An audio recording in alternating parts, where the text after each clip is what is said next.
Pembahasan yang pertama yaitu mengenai pengertian kebijakan moneter.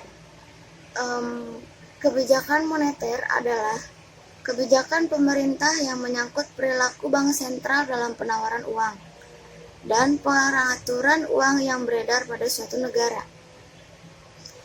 Kebijakan moneter sendiri juga pada dasarnya meliputi yang pertama, kebijakan yang bertujuan untuk mencapai keseimbangan internal. Nah, keseimbangan internal ini terdiri dari pertumbuhan ekonomi yang tinggi, stabilitas harga, serta pemerataan pembangunan. Yang kedua yaitu ada keseimbangan eksternal. Keseimbangan eksternal ini meliputi pembangunan neraca pembayaran. Dan yang terakhir juga ada tentang tercapainya tujuan ekonomi mikro, yaitu menjaga stabilitas ekonomi yang dapat diukur dengan kesempatan kerja dan kestabilan harga serta neraca pembayaran internasional yang seimbang. Nah, kebijakan moneter ini merupakan kebijakan yang dilakukan oleh bank sentral atau otoritas moneter dalam bentuk pengendalian besaran moneter dan atau suku bunga untuk mencapai perkembangan ekonomi perekonomian yang diinginkan. Kebijakan moneter merupakan bagian dari kebijakan ekonomi makro dan memiliki hubungan yang sangat terikat. Moneter mengalami evolusi sesuai dengan pasang surut perkembangan ekonomi dan ilmu politik yang ada di Indonesia. Perkembangan ekonomi sangat berpengaruh terhadap pelaksanaan kebijakan moneter. Tidak hanya karena kebijakan moneter itu diarahkan untuk mengalami perubahan berbagai variabel ekonomi makro, khususnya inflasi atau pertumbuhan ekonomi, tetapi juga karena perkembangan ekonomi akan menentukan secara khusus perkembangan sektor keuangan sangat mempengaruhi pelaksanaan kebijakan moneter karena mengalami mekanisme transmisi kebijakan moneter pada dasarnya terjadi melalui sektor keuangan. Sesuai dengan fungsinya dalam intermediasi keuangan, sementara itu perjalanan politik bangsa Indonesia sangat langsung maupun tidak langsung juga menyebabkan terjadinya pergeseran peranan Bank Indonesia. Hal ini terutama karena pelaksanaan kebijakan ekonomi makro termasuk kebijakan moneter, pelaksanaan Periode 1945 sampai 1952. Pada awal kemerdekaan, untuk pertama kalinya pemerintah Indonesia mengambil keputusan untuk mendirikan bank sirkulasi berbentuk bank milik negara. Dan dalam pelaksanaannya berupa pendirian Bank Negara Indonesia atau BNI dan Bank Rakyat Indonesia atau BRI pada tahun 1946. Kedua bank milik negara tersebut dan beberapa bank swasta yang ditunjuk pemerintah untuk melaksanakan penukaran mata uang Hindia Belanda dan Jepang dengan mata uang Republik Indonesia atau ORI yang dikeluarkan oleh pemerintah Indonesia. Tujuan uang Hindia Belanda pengeluaran pengedaran ORI tersebut adalah untuk menggantikan peranan mata uang Hindia Belanda dan Jepang dalam perekonomian Indonesia. Periode tahun 1953 sampai 1967. Dalam perkembangan selanjutnya, pemerintah Indonesia mengeluarkan Undang-Undang Nomor 11 Tahun 1953 tentang Pokok Bank Indonesia sebagai pengganti Javasi Bank tahun 1922. Dengan undang-undang tersebut dibentuk Dewan Moneter dan Menteri Keuangan bertindak sebagai ketua. Sementara Menteri Ekonomi dan Gubernur Bank Indonesia bertindak sebagai anggota. Dewan Moneter mempunyai berbagai tugas dan kewenangan yang terkait erat dengan upaya-upaya untuk mengendalikan kondisi moneter. Antara lain, menemukan kebijakan moneter secara umum, mengatur dan menstabilkan mata uang, serta memajukan urusan kredit dan perbankan pada umumnya. Perkembangan politik pada waktu itu telah cenderung menimbulkan ketimpangan dalam pelaksanaan kebijakan moneter, yang dicerminkan oleh peningkatan yang berlebihan pencetakan uang untuk pembiayaan defisit anggaran sebagai akibat kebijakan fiskal yang ekspansif. Keinginan yang kuat untuk menyenangkan rakyat telah mendorong pemerintah menempuh kebijakan fiskal tanpa mengindahkan prinsip kehati-hatian yang cenderung membutuhkan pengeluaran anggaran yang besar dan menyebabkan membengkaknya defisit anggaran pemerintah. Demikian pula, pembangunan proyek-proyek mercusuar atau pengeluaran untuk militer merupakan contoh konkret yang terjadi pada waktu itu dan mengakibatkan laju inflasi membumbung tinggi hingga mencapai sekitar 600% pada tahun 1965 yang dikenal dengan periode hyperinflation.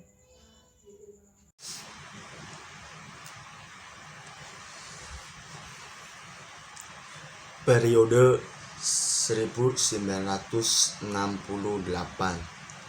sampai 1997. Periode stabilitas dan rehabilitas ekonomi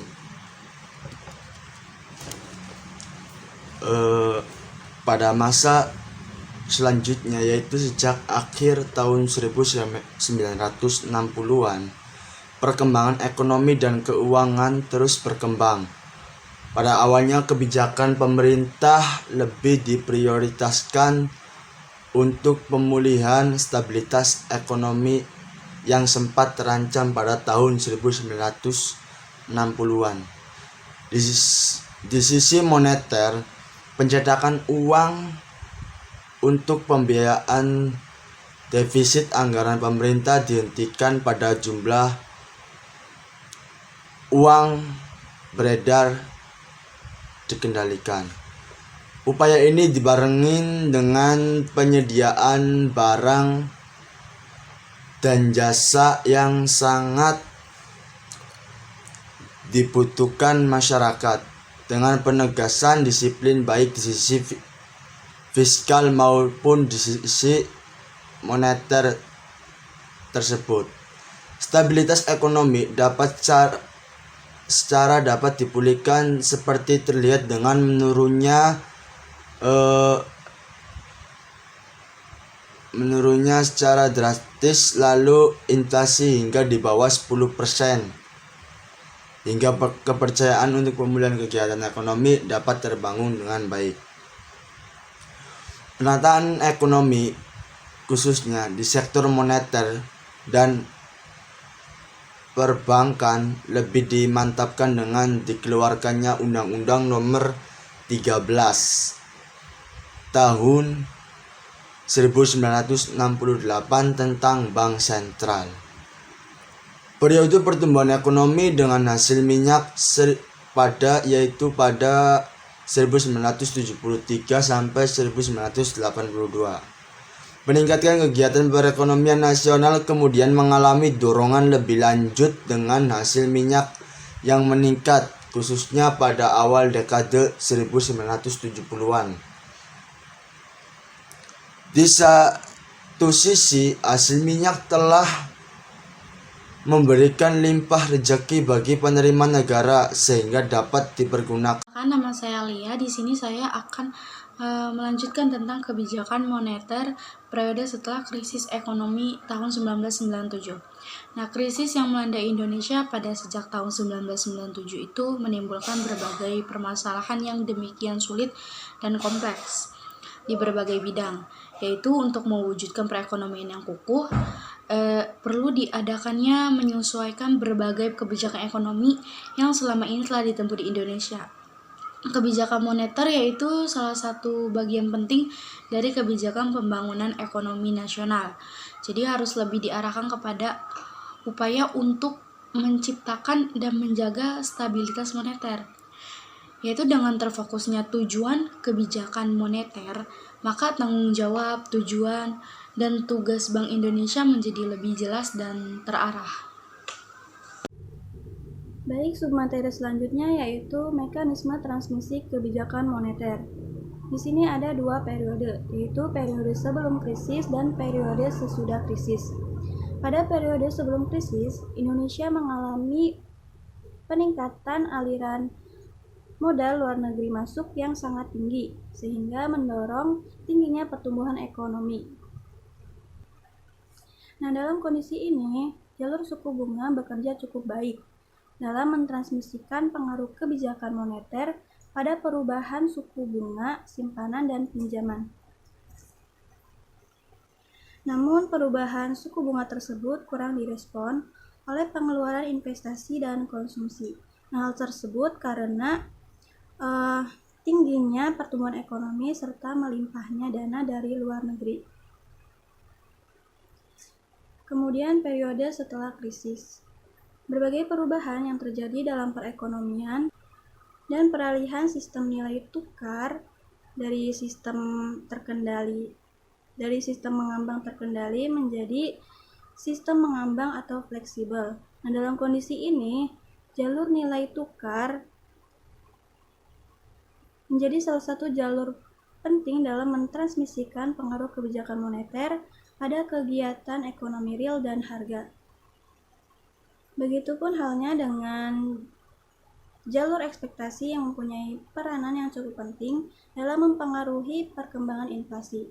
Namun, perilaku ekspektasi inflasi masih dipengaruhi secara kuat oleh inersia atau kelembaman perkembangan harga dan juga pergerakan nilai tukar.